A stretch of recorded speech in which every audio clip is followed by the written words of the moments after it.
গত 4 মাস ধরে অনু সুদীপকে ফলো করে। হঠাৎ একদিন অনু সুদীপকে ফেসবুকে মেসেজ দেয়।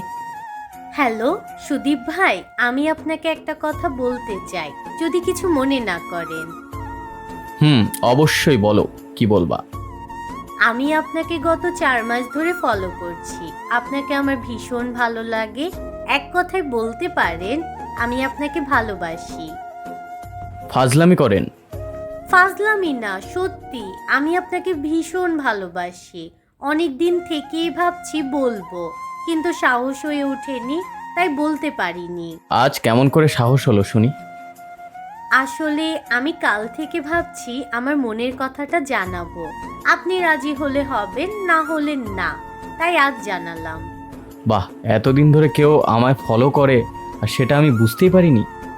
আচ্ছা এখন বলুন, আমাকে ভালোবাসেন কি না? তুমি তো আমাকে 4 মাস দেখলে, বুঝলে, তারপর প্রপোজ করলে, কিন্তু আমি তো এখনো ভালো করে তোমাকে চিনলামই না। ঠিক আছে, সময় নিন আপনি। ঠিক আছে, আমি 10 দিন সময় নিলাম। যদি এই 10 দিন তোমার সাথে কথা বলে আমার ভালো লাগে তোমায়, তাহলে অবশ্যই হ্যাঁ বলবো। যদি ভালো না লাগে তবে না বলবো। আচ্ছা, কোনো সমস্যা নেই। এরপর সুদীপ ও অনু রোজ কথা বলতে থাকে। 10 দিনের মাথায় গিয়ে সুদীপ অনুকে বলে, সত্যি তুমি অসাধারণ একজন মেয়ে। যে কোনো ছেলেই তোমার কথাবার্তা ও ব্যবহারে তোমাকে ভালোবাসবে, কিন্তু আমার একটা সমস্যা আছে। কি সমস্যা জানতে পারি? প্রথমত, আমি ভীষণ গরিব। দ্বিতীয়ত, আমি আগে একটা প্রেম করেছি। তৃতীয়ত, সেই মেয়েটি আমাকে ধোঁকা দিয়েছে। তারপর আমি কোনো সম্পর্কে চাইনি। তবে তো আমার ভালোই হলো, কারোর সাথে সম্পর্কে যাননি, এখন আমার সাথে যাবেন। সমস্যা আছে একটা। আমি যে সম্পর্কটি আগে করতাম সেটা আমার মা বাবা সবাই জানতো। এরপর অনেক কাহিনী ঘটে গিয়েছে। তারপর মায়ের মাথাতে হাত রেখে প্রতিজ্ঞা করেছি আর কোনো সম্পর্কে যাব না। তোমরা যেখানে বিয়ে দিবে সেখানেই বিয়ে করব। সুদীপের এই কথা শুনে অনু বেশ কিছুক্ষণ চুপ থাকার পরে বলে ওঠে, ও, আমি তো এখন আপনাকে বিয়ে করতে বলছি না, আপনি আগে প্রতিষ্ঠিত হন, তারপর না হয় বিয়ে করবেন। কিন্তু তখন যদি আমার মা বাবা তোমাকে পছন্দ না করে? তখন আমি আপনার জীবন থেকে না হয় চিরদিনের মতো হারিয়ে যাব, কিন্তু আমাকে এখন একটু হলেও ভালোবাসতে হবে। সরি, আমাকে মাফ করবেন। আমার সেই ছোট্ট থেকে আমার মা বাবা মাথার ঘাম পায়ে ফেলে মানুষ করেছে। তাদের দেওয়া প্রতিজ্ঞা আমি ভাঙতে পারবো না। মাফ করবেন। প্লিজ একটু। দয়া করে মেসেজ দিবেন না। যদি মেসেজ দেন তাহলে ব্লক দিব।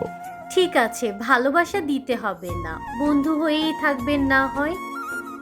সেটাও পারবো না, কারণ বন্ধু হয়ে থাকলে একসময় আপনার প্রতি আমি দুর্বল হয়ে পড়ব। প্লিজ ব্লক দিয়েন না, আমি আপনাকে আর কখনো মেসেজ দেব না। যদি কখনো আপনার মনে হয় আমাকে আপনার পাশে রাখা দরকার, তখন মেসেজ দেবেন। ততদিন না হয় আমি আপনার অপেক্ষায় রইলাম। ঠিক আছে। দেখতে দেখতে 5টি বছর কেটে যায়। হঠাৎ সুদীপ একদিন অনুকে মেসেজ দেয়, কেমন আছো? তুমি যেমন রেখেছো ঠিক তেমনই আছি। এখনো ভালোবাসো? ভীষণ। বিয়ে করবে আমাকে?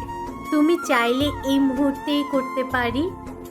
এত দিন পর মেসেজ দিলাম, তবু আমাকে মনে রেখেছো? তুমি আমার জীবনের প্রথম পুরুষ, যাকে আমি পছন্দ করেছি, যাকে নিজের থেকেও বেশি ভালোবেসেছি। তাকে এত অল্প সময়ে ভুলি কি করে? 5 বছর হয়েছে। 1000 বছর হলেও ভুলতাম না। আজ আমি প্রতিষ্ঠিত, বাড়ি গাড়ি সব আছে, শুধুমাত্র তুমি নেই। মানে? তোমার কথা আমার বাবা মাকে জানিয়েছি। সবাই তোমাকে দেখতে চেয়েছে। আমার বিশ্বাস সবাই তোমাকে পছন্দ করবে। সত্যি? হুম। তার মানে তুমি আমাকে ভালোবাসতে? কিন্তু প্রকাশ করিনি। কিছুদিন পর সুদীপের পরিবার অনুকে দেখতে আসে আর তাদের অনুকে ভীষণ পছন্দ হয়। 2 দিনের মধ্যেই অনু সুদীপের বিয়ে হয়ে যায়। আমার প্রিয় ভিউয়ার্সদের উদ্দেশ্যে বলছি, আশা রাখছি আজকের গল্পটি আপনাদের পছন্দ হয়েছে। উপস্থাপনায় আমি অনুরাধা, কণ্ঠে সুদীপ ও হিমি। এই ধরনের সুন্দর সুন্দর রোম্যান্টিক গল্প পড়তে ও শুনতে আমাদের চ্যানেলটি অবশ্যই সাবস্ক্রাইব করে পাশে থাকা বেল আইকনটি বাজিয়ে দেবেন। ধন্যবাদ ও অবিরাম ভালোবাসা সবাইকে।